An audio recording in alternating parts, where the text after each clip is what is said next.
बेंगलोर आज के ज़माने में आईआईटी हब बना हुआ है और इसे इंडिया का सिलिकॉन वैली कहा जाता है। लेकिन क्या आपको पता है, बेंगलोर दुनिया का दूसरा सबसे ज़्यादा ट्रैफिक वाला शहर है और यहाँ ट्रैफिक की इतनी बुरी हालत है कि बस 10 किलोमीटर ट्रेवल करने के लिए 30 से 35 मिनट लग जाते हैं। इंडिया 1.4 अरब लोगों की तेज़ी से बढ़ती आबादी के साथ दुनिया की सबसे तेज़ी से बढ़ती इकोनॉमी भी है और इस तेज़ी से बढ़ती इकोनॉमी को धीमा करने में लगा है ट्रैफिक। एवरेज में हर इंडियन लगभग हर साल 135 घंटा तो सिर्फ ट्रैफिक में ही बिता देता है। और अगर बड़े बड़े शहरों को देख लें जैसे मुंबई और दिल्ली की, तो यहाँ हर आदमी लगभग हर साल 8 से 10 दिन ट्रैफिक में बिता देता है। और यहाँ सिर्फ समय और ईंधन की बर्बादी नहीं होती। एक रिपोर्ट के मुताबिक ट्रैफिक जाम के कारण बेंगलोर हर साल अपनी इकोनॉमी में 20,000 करोड़ का घाटा सहता है और 2019 में इंडिया में भीड़ भाड़ की कुल लागत $22 बिलियन थी और जल्दी कोई कार्रवाई नहीं की गई तो यह 2030 तक लगभग $37 बिलियन तक पहुंच जाएगा। और यह सिर्फ बेंगलोर की बात नहीं है, मुंबई, दिल्ली, पुणे सबका यही हाल, जितने भी सारे बड़े बड़े शहर हैं। वैसे तो ट्रैफिक के बहुत सारे रीजन हैं, जैसे पतली सड़कें, सही तरीके से ट्रैफिक रूल का फॉलो ना होना, गड्ढे, पार्किंग एरिया की कमी होना। लेकिन हम यहाँ उस प्रॉब्लम के बारे में बात करने वाले हैं। अगर उसको सॉल्व कर दिया तो बाकी सब ऑटोमेटिक ही सॉल्व हो जाएंगे और वह प्रॉब्लम है प्राइवेट गाड़ियाँ। जी हाँ, प्राइवेट गाड़ियों को अगर रोड पर से बैन कर दिया जाए तो ट्रैफिक अपने आप ही सॉल्व हो जाएगा। थोड़ा पागलपन सा लग रहा होगा लेकिन यह सच है और ऐसा भी नहीं है कि ये कोई नया कंसेप्ट है। कुछ देशों ने इसे पहले से ही लागू करना स्टार्ट कर दिया है और इसका एक परफेक्ट एग्जाम्पल है सिंगापुर। और यहाँ बैन करने का मतलब डायरेक्टली बैन करना नहीं है, इनडायरेक्टली बैन करना है। मतलब एक ही कुछ ऐसे नियम बनाए जाएं जो हर किसी को अंधाधुंध गाड़ियां खरीदने से रोक सके। पिछले 10 साल में इंडिया के रोड नेटवर्क्स में 30% का इंक्रीज देखा गया है।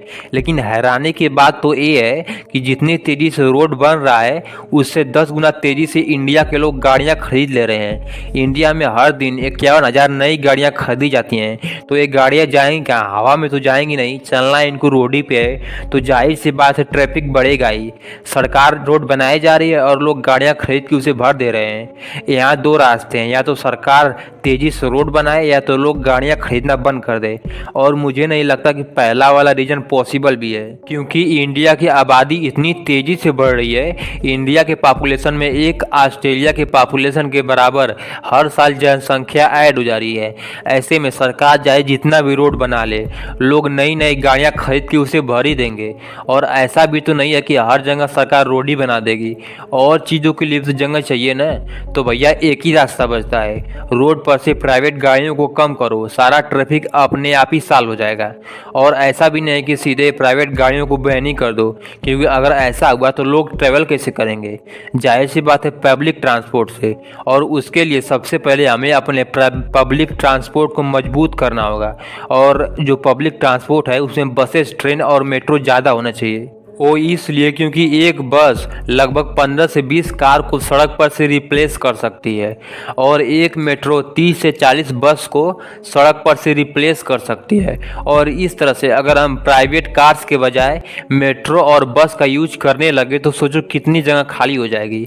यह दुख की बात है कि पिछले कुछ सालों में लगभग 20% बस के सवारियों में गिरावट देखी गई है, जिससे यह साफ पता चलता है कि लोग पब्लिक ट्रांसपोर्ट के बजाय प्राइवेट ट्रांसपोर्ट में सफ़र करना ज़्यादा पसंद करते हैं। एक और सलूशन है ट्रैफिक को ख़त्म करने का, वो ये है कि वो हर चीज़ आपके पास ला दिया जाए जहाँ जाने के लिए आपको ट्रेवल करने की ज़रूरत होती है।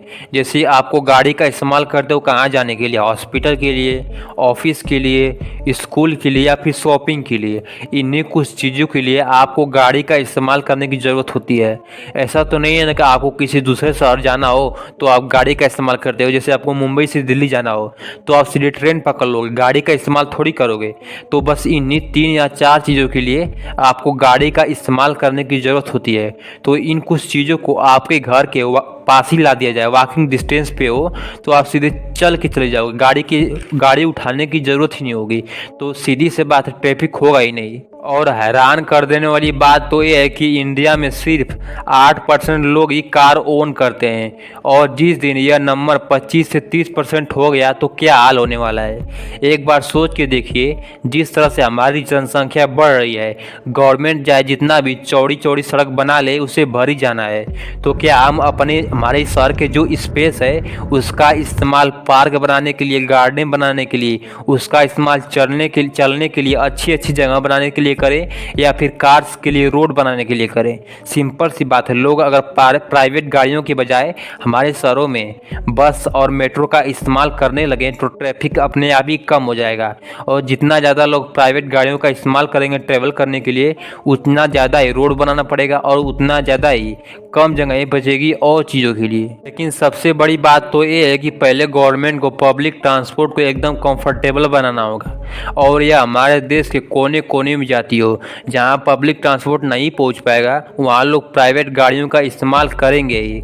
और बस यही नहीं, कुछ लोगों के लिए गाड़ियां एक स्टेटस सिंबल भी है, यानी सिर्फ अमीर दिखने के लिए गाड़ियां खरीद लेते हैं। और हमें खुद सोचना चाहिए कि हम क्या कर रहे हैं। आपको क्या लगता है? उम्मीद करता हूँ इस वीडियो से आपको कुछ नया जानने को मिला होगा। जाते जाते चैनल को सब्सक्राइब कर दीजिएगा और वीडियो को लाइक।